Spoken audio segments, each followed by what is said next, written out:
prep is one of the best ways to get you through the week. But if you're the same as me, the idea of eating chicken and rice on repeat every single night doesn't really excite you, then you're in the right place. Because today I'm going to be showing you how to meal prep exciting dishes in a way that then almost gives you a buffet to eat from every single night throughout the week, where you can mix and match each dish to give you something different every single time so that you don't get bored. Also, meal preppers often forget lunch. Like, what is that about? They're like, here's my meal prep for the week, and they just make dinners as if lunch doesn't exist. So in this meal prepping video, we're making enough food for lunch and dinner for both you and a loved one for 5 days. And this equates to 20 meals. You're welcome. So without further ado, let's get into prepping.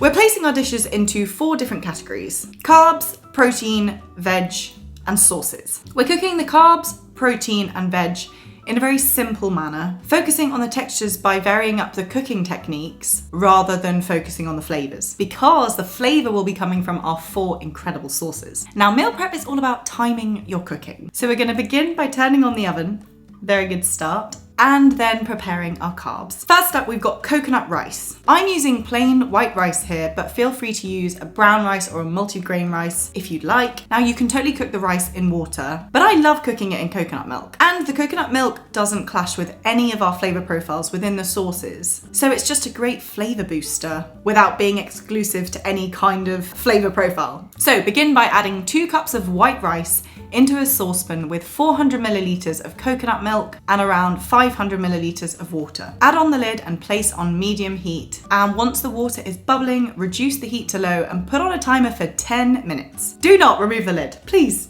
Just don't, just leave it there to simmer, bubble away. Once the timer goes off, just turn off the heat and leave the rice to chill there for another 10 minutes. This will just help it steam and become all fluffy and yummy. Next up, let's make some pasta. I love pasta.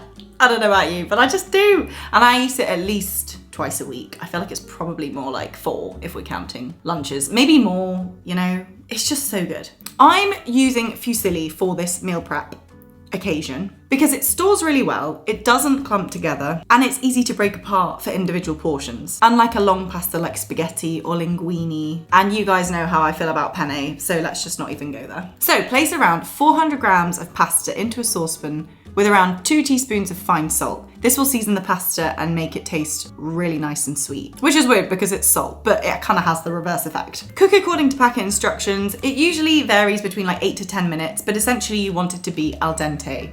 So have a little bit of a bite and taste. Just cook it until the texture is perfect for you. Then you want to drain the pasta and drizzle over a little bit of olive oil. What this does is it prevents the pasta from sticking to each other and will make it a lot easier in the week when you're trying to serve up a meal. Last on our carb list, we're going for sweet potato. Now you can totally go for regular potatoes here, but sweet potatoes are more nutritious and they're just a little bit less beige. They're like orangey beige. But honestly, you can just go for whatever potatoes you like. Now you may have already noticed, but with our carbs, I'm choosing ingredients that are not only different in flavor, but also in texture. Because as well as the flavor side of things, I do think that people get bored of the same texture profiles over and over again. Well, I know I definitely do. So we've got the rice that's comforting and soft with a little bit of a bite, the pasta that's more of a solid shape with a bit more of a bounce, and then the sweet potato, we're gonna switch it up a bit by roasting half and boiling half. The roasted half will have a slight bite on the outside with a little bit of a caramelized sweetness with a soft interior, and then the boiled sweet potato will be delicate and light and soft and squidgy. I personally don't bother peeling my potatoes, but you do you, honey, because I know that people have very strong opinions about that kind of thing. We're slicing the sweet potatoes into rounds, but if you have one of those chunky sweet potatoes that kind of looks like a boulder, then feel free to slice it in half or into quarters and then into kind of 1/2-inch pieces. Cover the saucepan potatoes with water and add in some salt for seasoning. And then for the baking tray, sweet potatoes, drizzle with olive oil, salt and pepper. We're gonna bake the potatoes for around 40 minutes until golden and soft, and we'll boil the sweet potatoes for around 15 minutes or until soft when spiked with a fork. Your boiled sweet potatoes will be done way before your baked ones, so just drain them and then leave them to cool. The carb section is complete, so we've got our coconut rice that's glossy, fluffy, and has a lovely flavor to it. Our pasta is al dente, perfectly seasoned, and isn't going to stick together, which is just such a win. And lastly, I'm going to place our boiled sweet potatoes into one Tupperware and the baked sweet potatoes into a separate Tupperware, so that depending on what you fancy, you can choose baked or boiled. Won't have to fish through the different sweet potatoes. Next up, we're moving on to our protein. And we're starting off with chicken thighs. I'm using skinless and boneless chicken thighs because they're less expensive. I prefer the texture. They're super juicy. I know it adds flavor, but you just don't have to deal with like the bones. It's just, who needs to do, like who has time for that? You can totally use chicken breast if you like, or if you're feeling really adventurous, you could roast a whole chicken. But for those of you who have gone down the chicken thigh route, place them on a baking tray and drizzle with olive oil, salt, and pepper for seasoning. Give everything a toss and then bake in the oven for around 25 minutes. You want the chicken to be cooked through, but absolutely not dry. Our second protein source is fillet of salmon. I love them, they're versatile. I adore their flaky texture. And as a fish, they pair gorgeously with all of the sauces that we're creating. So it's just brilliant, really. I personally place down some parchment paper first to prevent the skin from sticking to the base of the tray.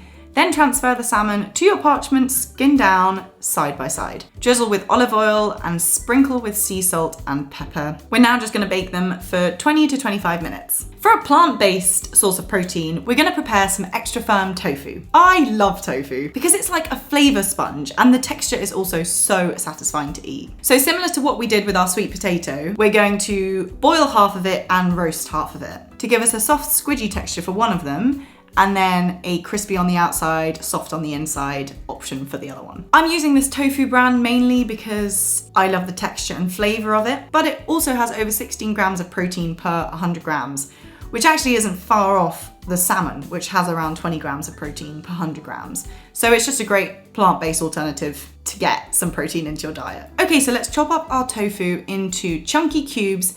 Then place half in a saucepan and cover with water and season generously with salt. Place that on medium heat and then leave to simmer for about 15 minutes. For our roasted tofu, place it on a baking tray, drizzle with olive oil, salt and pepper, and pop it into the oven for around 30 minutes or until golden brown. Whilst we're waiting for our baked and boiled goods to cook, let's get cracking on our final protein source, fried ground beef. Now I'm using ground beef, but honestly, with this one, it's super flexible. You can use ground pork, ground chicken, ground turkey, ground lamb, the world's your oyster. Now, the higher the fat content of your ground beef, the tastier it will be, but it won't be as healthy. So once again, feel free to go for the 20% fat option if you're looking for flavor, and feel free to go for 5% fat for a leaner option. Fry off the beef in a pan on medium heat until browned. Make sure to season with salt and pepper. It'll take around 15 to 20 minutes to fully cook through. So just break apart the beef with the back of your spoon and stir frequently. I hope you've set timers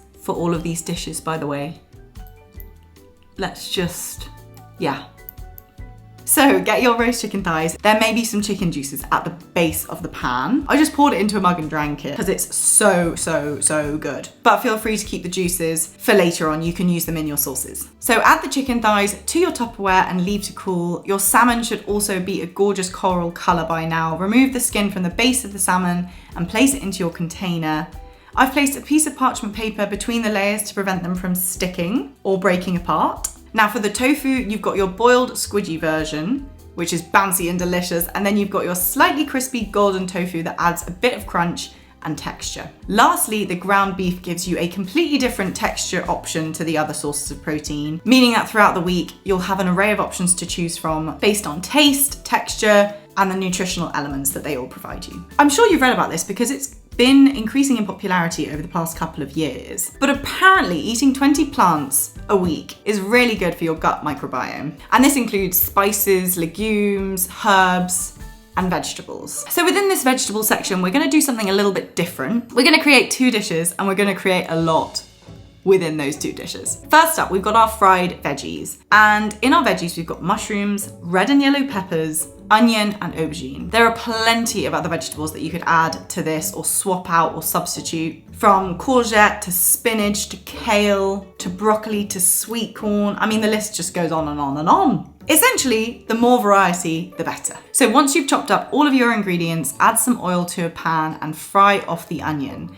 Then go in with your veggies. You'll definitely have to use 2 pans for this, so don't be like me and try and fill them all in one. We're literally just seasoning with salt and pepper. Now, I personally love a chunky fried vegetable, especially if I'm eating it throughout the week and need to reheat those vegetables. So I'm frying the veggies on quite a high heat, but for a shorter period of time. This way, the mushrooms stay chunky, the aubergines stay chunky, and nothing becomes too soft or insignificant. For a fresh element to our weeknight dishes, we're making a tomato and cucumber salad. Now, the reason why I've chosen this as our fresh kick of the week, instead of say a lettuce salad, is because it stays fresh for way longer. The other reason is because tomatoes and cucumbers are widely eaten across many different cultures and cuisines around the world. And so they go with such a diverse range of flavors and sauces. So we're slicing up the cucumbers and tomatoes into small cubes and then adding them into our container, ready to sprinkle onto our dishes throughout the week. Now comes the flavor bomb. Because unlike other meal prep recipes where they season the individual ingredients with specific herbs or spices, which then restricts the food pairings, and well, you just get bored really quickly because you're just repeating the same flavor over and over again, we're taking a different approach. We've got 4 incredible sauces that will keep our taste buds excited for the week. The flavor profiles are completely different. We've got spicy, we've got fresh, we've got creamy, and we've got umami. So first up, we're taking inspiration from Korean flavors, and we're making a smooth gochujang sauce. Gochujang is a phenomenal fermented Korean red pepper paste, and it's pretty widely available nowadays. But if you can't find it, just head over to your local Asian supermarket and I'm sure they'll stock it there. It's got this lovely, smoky, spicy flavor. Basically, it's just so good and it deserves a space in your pantry. So to begin, get yourself a saucepan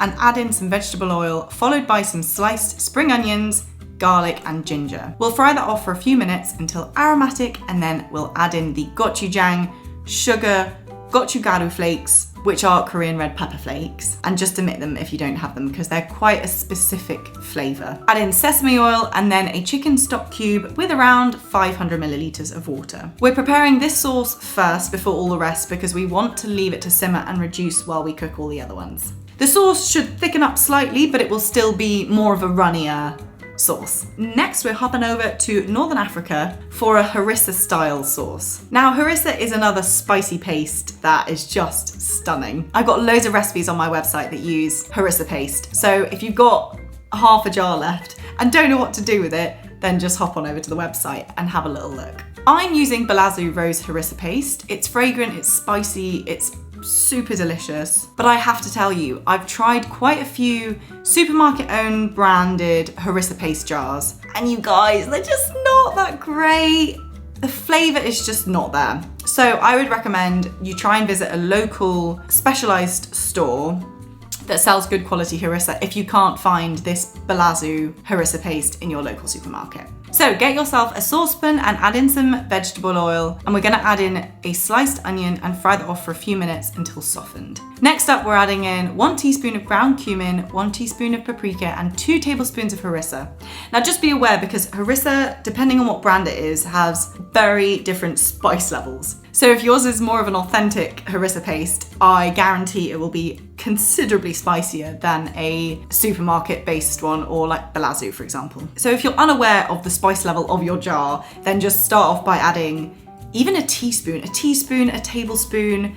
Make the sauce, and then if you feel like you can add more, then you can add more harissa. Stir fry that all for a bit and then add in a can of tomatoes and then rinse out that jar with water and pour that in too. Season with salt and pepper and then leave it to simmer for around 15 minutes. Moving over to our more creamier Mediterranean vibe, we're making a classic romesco sauce. It's a gorgeous Spanish sauce that I could never get bored of. You've got the sweetness from the jarred peppers, the umami from the sun-dried tomatoes, nuttiness from the almonds, and a hint of tang from the red wine vinegar. It's simply delicious and really easy to make. So get yourself a blender and add in the roasted jarred red peppers, sun-dried tomatoes, almonds, fresh garlic clove, red wine vinegar, paprika, extra virgin olive oil, and then some water to loosen everything up. Blend all together until you've got this gorgeously smooth, ready orange sauce.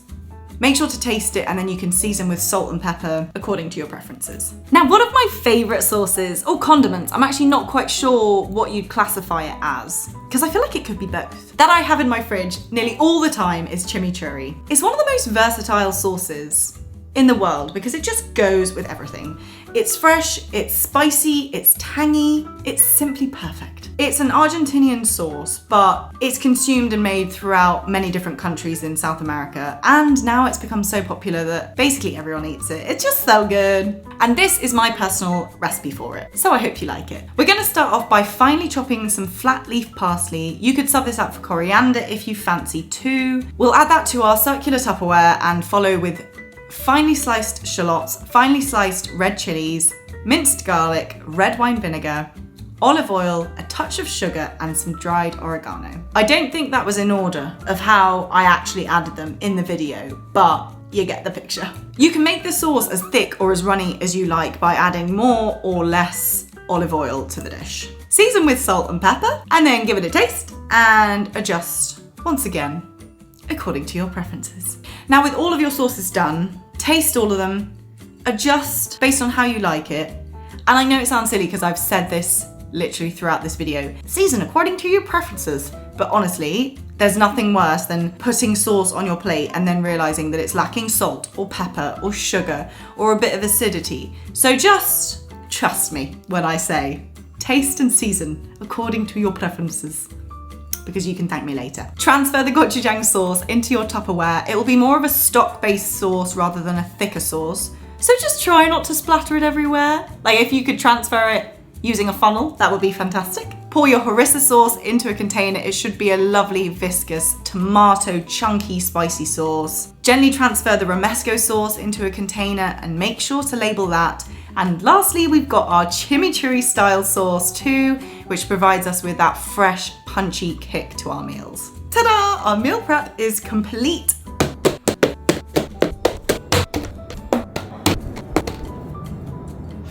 Now let me show you what you can do with it and all of the different dish combinations you can make from it.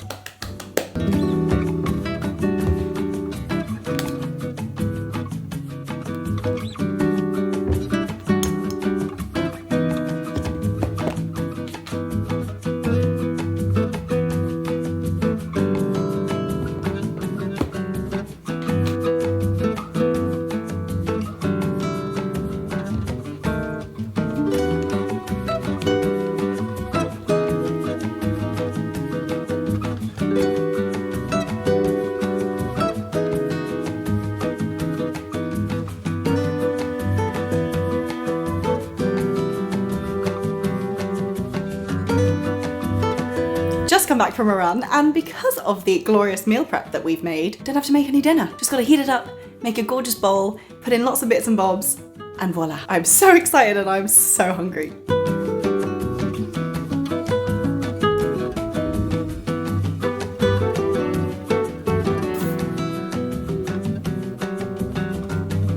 I'm just about to grab some lunch. We're just over halfway through the week, and you guys, this meal prep is literally life-changing. Like, it's saving me so much time. It literally removes any kind of necessary creativity to like think about what I'm gonna make for dinner, or like, oh, what ingredients do I need to buy? Like, everything's sorted. It's so amazing, and I literally just rustle it up in 5 minutes. Like, we have saved so much time. And take lunch, for example. I have just been editing this whole morning, and then I'm like, oh, I need to make lunch. I'm like, no, I don't. I've got loads of food in the fridge. Can just like make up a lovely little thing, heat it up in the microwave, and then bam, got a lovely, tasty, healthy, nutritious lunch. So let's go see what I fancy right now. Okay, I've decided to go for a kind of rice Korean style vibe today. We're gonna use coconut rice as our carb. We've got the gochujang sauce, and then baked salmon and some tofu as well.